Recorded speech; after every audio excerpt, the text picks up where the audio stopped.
بعض أسلافنا الصالحين كان كثير العبادة وكثير العمل من الصلاة والصيام والحج وغير ذلك، فقال له بعض أصحابه: أتعبت نفسك؟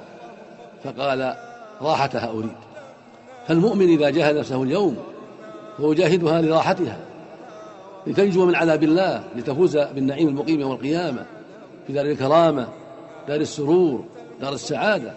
يقال لأهلها يوم القيامة: يا أهل الجنة، إن لكم أن تصحوا فلا تسقموا أبدا، وإن لكم أن تحيوا فلا تموتوا أبدا، وإن لكم أن تشبوا فلا تهرموا أبدا، وإن لكم أن تنعموا فلا تبتئسوا أبدا. أما هذه الدار فهي دار التغيرات، دار الأكدار، دار الأمراض والأحزان.